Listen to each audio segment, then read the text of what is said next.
Fan of Tucker Carlson.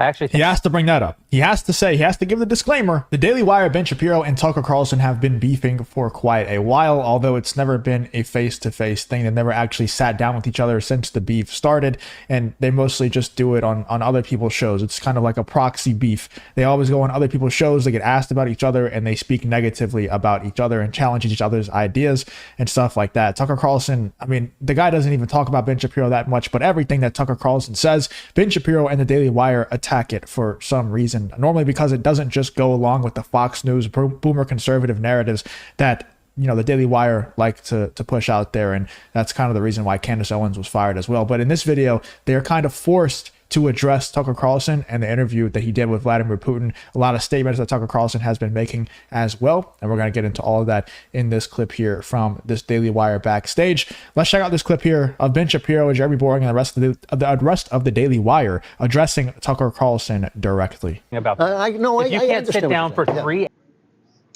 Hey Veracity, welcome back to the channel. It's a girl VeraMoore, and I'm back with another reaction video. Today I'm going to be reacting to Justin Reloaded, and we have Candace Owens forces Ben Shapiro to address Tucker Carlson live. Daily Wire are hypocrites. Wow.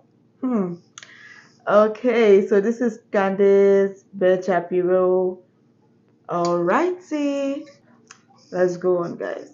hours and talk about what you actually. Yes. Well, that was why the Putin interview was fascinating. Like just the opening hour sermon that he gave. I don't think Tucker knew what to quite. You can tell that they didn't want Candace Owens to bring that up, by the way. These backstages, you could tell a lot from them. You know, going back and watching through some of them, you can tell a lot from these backstages. And they did not want Candace Owens bringing up that Putin interview. And you'll see why here. And I mean, you already know why. But you'll see further evidence of that here in just 1 second. That they don't want to talk about this Tucker Carlson. They don't want to bring Tucker Carlson up. Unless they absolutely have to, unless they're forced to by someone like Candace Owens or Matt Walsh. To do because that's never happened before. I actually think I'm no fan of Tucker Carlson. I actually think he has to bring that up. He has to give the disclaimer. This disclaimer society that we live in is so, it's old, man. You don't have to give these disclaimers every single time. I know that you're up Ben Shapiro's butt. And these people, they're so terrified of Ben Shapiro. Like, we reacted to another backstage clip, I think it was a couple of days ago, with Andrew Klavan, who's supposed to be a devout Christian, saying that he wants Ben Shapiro's favorite people to have more power in society. They don't have enough power, is what he said. Because he's sitting there next to Ben Shapiro, and Ben Shapiro pays his bills. So he wants to kiss up to him. Jeremy Boring is the same thing. Ben Shapiro must be like the most narcissistic, God complex person ever for all these people to be this terrified of getting on his bad side. You know, but we did see what happens whenever someone gets on his bad side and says an opinion that he disagrees with. Candace Owens gets fired. That's what happens. So, of course, Jeremy Boring and all these people, they want to kiss up to him so much. So Jeremy Boring has to start off this statement by saying, I'm no Tucker Carlson fan, but I'm so tired of that, dude. I'm so tired of these butts, you know? Like everybody used to say whenever he was a hot topic, I don't agree with everything Andrew Tate says, but, like, stop it. Just stand on an opinion for once. Have an opinion and stand on it. Stop being like, stop doing this disclaimer stuff. It's so annoying. I think that he comported himself very well in that. No, he did. I'm saying that he literally said at the beginning. Doing almost nothing. Yeah, because he said he thought, is he filibustering? Because this is how unaccustomed we have become to someone being able to sit down for an hour. The 8th century. I was like, oh, wow, he's gonna just be quick. No, the 9th to the 10th. It is an incredible thing to realize that Tucker thought he was filibustering because he had never seen this before. That's right. We've never seen it before. Obviously, Putin is very bright, right? And we're really not used to that at this moment. Well, we used to have that, you know, like Richard Nixon. And then could do Biden that. thinking, this is a good time for me to go up and get on a podium and have a If you enjoy content like this, make sure you leave a like and subscribe to the channel. It really does help me out a ton. Let's get back to the video. press conference. Like, please don't do this right now when everyone's watching Putin deliver a historical sermon about Russian history. I want to say this one thing. I don't want to stick too much on the Putin thing because I do want to finish this marriage conversation. But the best part of the Putin interview to me is that whereas I thought going in that it would mostly be Putin posturing, and of course he's a politician, he did posture. It would mostly be him sort of propagandizing, and he's a politician, he did propagandize. But it was predominantly Putin actually telling us what he thinks. Yeah, that was astonishing. That was and you can say that he's wrong. I think a lot of what Putin said is inaccurate. I think a lot of what he said is wrong. But I far better today understand Putin's motivations than I did before this interview, because Putin told me what his motivations are, by and large. And the fact that I also have to agree with Jeremy Boring here, which I don't do often. but it's not that out there of an opinion. I think you should have to do a podcast nowadays instead of these like scripted out debates and speeches and stuff like that. You should have to do a sit down conversation with someone, whether it's Joe Rogan or not. I don't really care. I would like for it to be someone like Joe Rogan, someone who's not involved in politics and doesn't have a dog in the fight, really. You should have to go on these conversations, free form conversations, unscripted, and actually be able to portray your ideas and your thoughts and opinions on there. Because if Joe Biden were on a podcast, he would have nothing to say because all of his opinions and his moves that he makes as president is controlled by someone else. It's not him. Like the guy, he can't complete a sentence. You know, he can't even read off a teleprompter. He can't. He's just not capable. And it's kind of sad to watch for sure. But also at the same time, it's detrimental for the entire country. It's detrimental for the world. Like, look what's happening around the world. These wars are breaking out everywhere. Everybody feels like now's the time to strike before Joe Biden gets out of office because we have such a weak president right now. Let's check out what Matt Walsh has to say in response to that whole, everybody praising Tucker Carlson and Putin, even though Jeremy Boring and everybody else has to give the disclaimer of, I'm no Tucker Carlson fan, but... So many people reacted, especially to that first part of the interview, by saying how boring it was. And then I watched it. I thought it was absolutely fascinating. Fascinating. But we're not used to, I mean, he's giving this historical discourse and he's connecting actions that he's taking today to things that happened 500 years ago, so there's two things going on. First of all, as Americans, we are used to intellectual, lightweight politicians who would not be capable of offering any kind of explanation like that. I just feel like these people, this is their argument, right? They know what they are doing. Like, they probably already rehearsed all their lines. It is just crazy. I mean, it's actually pathetic. Let's go on.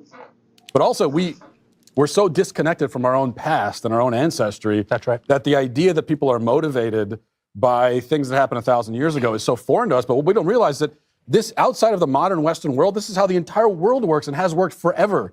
That for us, it's crazy. Well, outside of America. Right. These conversations are exhausting, man. Why do we have 7 people sitting down to have a conversation? Like, everybody's just cutting each other off. Let somebody complete a sentence. Let somebody take a breath without you starting your own monologue.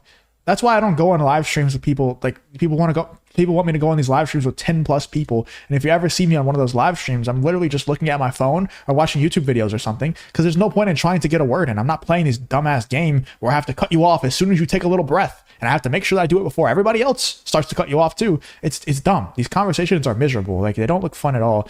Let's just have like 3 people sitting down to have a conversation. Sorry, I went on that little rant there, but it's always pissed me off so much. It doesn't look like fun at all. And it's not great to listen to whenever everybody's talking at the same time. Just have 2 or 3 people talking.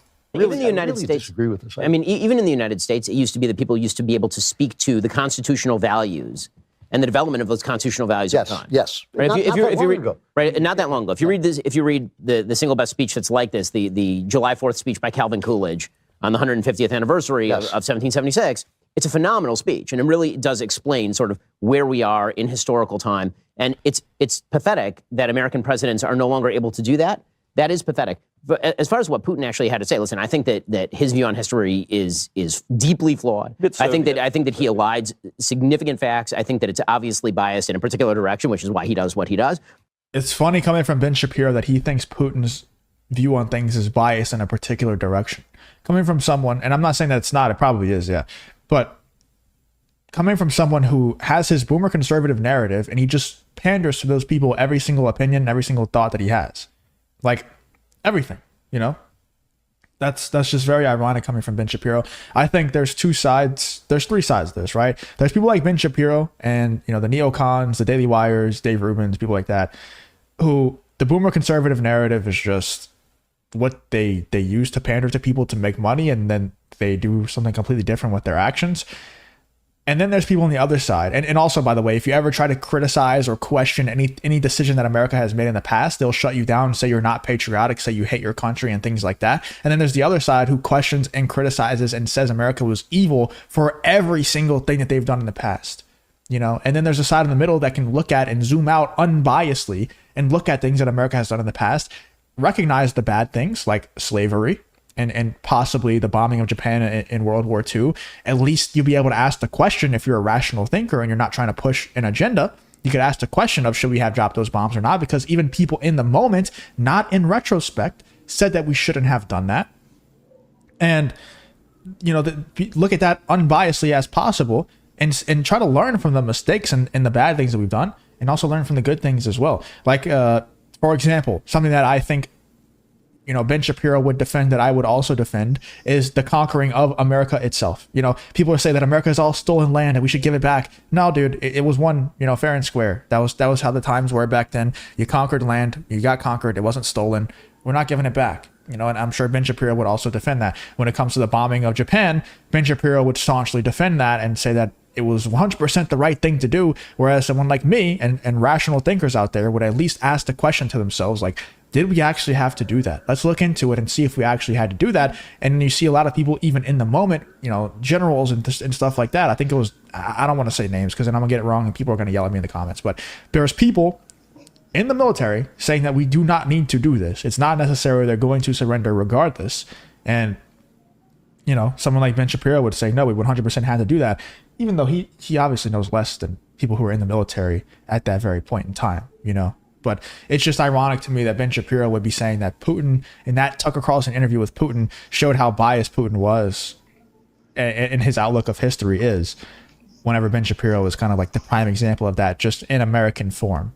There's a balance that you need to have where you don't need to, you don't need to think everything America has done is evil, but also at the same time, not everything America has done. Putin, Ben Shapiro. The fact that Ben Shapiro just always makes a fool of himself every time. Like, he's so full of lies. And the fact that they're not even giving each other time to talk. Like, one person is interrupting, they keep interrupting themselves.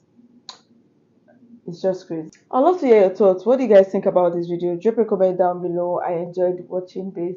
If you enjoyed this video as much as I did, give it a huge thumbs up and please share this video.